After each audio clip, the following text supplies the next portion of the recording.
मैं डॉक्टर महावीर व्यास मेरे इस यूट्यूब चैनल में आप सभी का स्वागत करता हूं। आज हम पुरुषों को सताने वाली समस्या वेरिकोसिल के बारे में बात करेंगे। तो आइए जानते ये होने की वजह क्या होती है और होम्योपैथी में इसका क्या समाधान है। तो आइए शुरू करते हैं।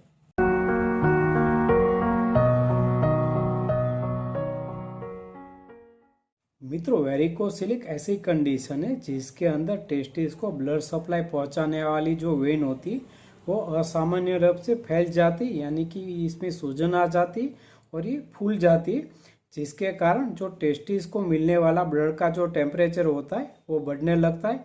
आमतौर पर टेस्टिस को जो टेम्परेचर चाहिए वो हमारा जो बॉडी टेम्परेचर होता है उससे कम से कम 2 डिग्री कम टेम्परेचर चाहिए होता है, क्योंकि जो शुक्राणु है इसको प्रोडक्शन में और इसको पलपने में जो टेम्परेचर है, कूलिंग है, वो ऐसा होना चाहिए कि जो बॉडी टेम्परेचर है इससे कम से कम 2 डिग्री कम होना चाहिए।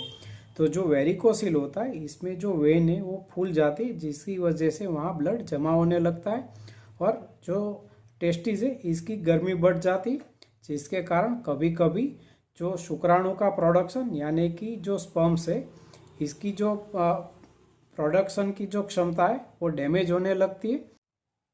मित्रों, हमारे शरीर में जो वेन होती है वो अशुद्ध ब्लड को कैरी करती है और जो इम्प्योर ब्लड है इसको ये वापस हार्ट की तरफ शुद्धिकरण के लिए ले जाती है।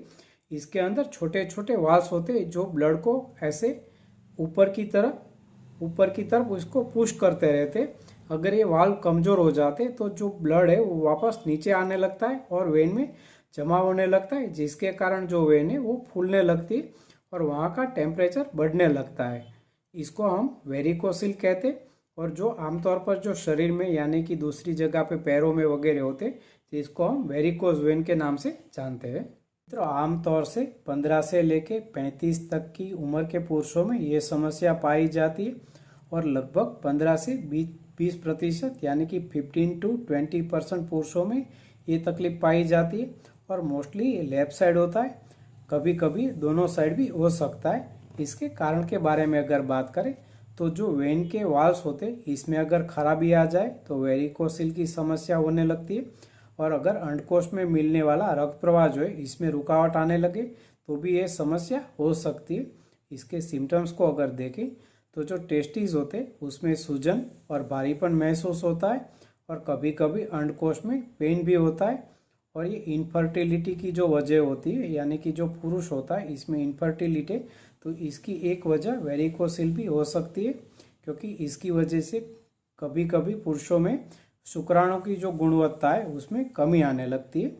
इसके निदान के बारे में अगर बात करें तो आमतौर पर जो डॉक्टर है वो शारीरिक परीक्षण करके भी बता सकता है और इसका अल्ट्रासाउंड भी जरूर कराना चाहिए, क्योंकि इससे वेरिकोसिल का ग्रेड का हमको पता चलता है। इसके अलावा अगर ये लंबे समय से आपको समस्या है तो स्पर्म एनालिसिस यानी कि शुक्राणु का परीक्षण भी अवश्य करा लेना चाहिए। मित्रों, वेरिकोसिल के उपचार के बारे में अगर बात करें तो हल्के मामले में कोई भी उपचार की आवश्यकता नहीं होती और एलोपैथिक में इसकी सर्जरी होती है। खास करके जो माइक्रो सर्जिकल प्रोसेस होता है ये इसके लिए काफ़ी उपयोगी होता है। माइल्ड से लेके मॉडरेट तक के जो केसेस होते हैं इसमें होम्योपैथिक मेडिसिन काफ़ी प्रभावी रूप से काम करती है। मित्रों, इस कंडीशन की कुछ काफ़ी यूजफुल होम्योपैथिक मेडिसिन के बारे में बात करें तो फर्स्ट मेडिसिन है आर्निका 30। कुछ लोगों को इंजरी के बाद अगर वेरिकोसिल डेवलप होता है तो आर्निका बहुत ही यूजफुल मेडिसिन है, जिसके अंदर स्क्रोटम में दर्द और सूजन रहती है और जो स्वेलिंग है वो कभी कभी इसमें ब्लड का सर्कुलेशन अटक जाता है यानी कि हेमेटोमा भी होता है। तो जो आर्निका है ये इसको कम करने में काफ़ी सहायक है। आर्निका 30 पोटेंसी में इस कंडीशन में दिन में 3 बार लेना चाहिए। इसकी सेकंड होम्योपैथिक मेडिसिन है रूटा 30। कुछ पेशेंट्स जो होते जो कोई स्पोर्ट्स एक्टिविटी है या ओवर लिफ्टिंग कर लिया है या ट्रेनिंग के बाद अगर ये डेवलप हुआ है तो रूटा 30 पोटेंसी में दिन में 3 बार लेने से वेरिकोसिल ठीक हो जाता है।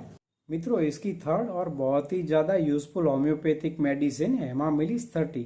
ये वेरिकोसिल की समस्या की टॉप ग्रेड होम्योपैथिक मेडिसिन है, क्योंकि ये जो वेन होती है इसके अंदर जो वाल्स होते हैं इसको ठीक करने में और ब्लड सर्कुलेशन को इम्प्रूव करने में काफ़ी सहायक है।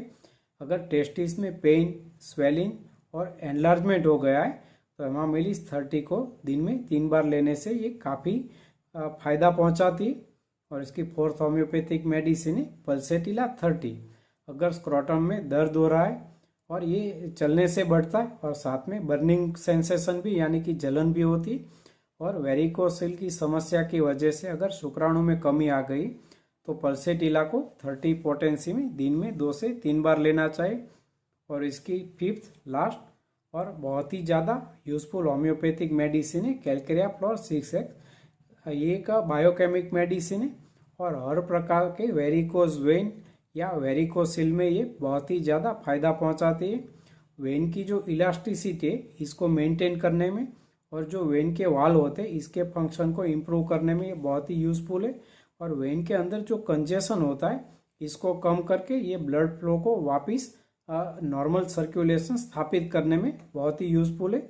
इसकी 4 गोली दिन में 3 बार लेने से हर प्रकार की वेन में बहुत ही फायदा होता है, खास करके वेरिकोज वेन और वेरिकोसिल की समस्या में कैलकेरिया फ्लोर को 6x पोटेंसी में जरूर लेना चाहिए। मित्रों, उम्मीद है ये जानकारी आपको पसंद आई होगी। Please subscribe my channel and press the bell icon. नमस्कार, जय हिंद।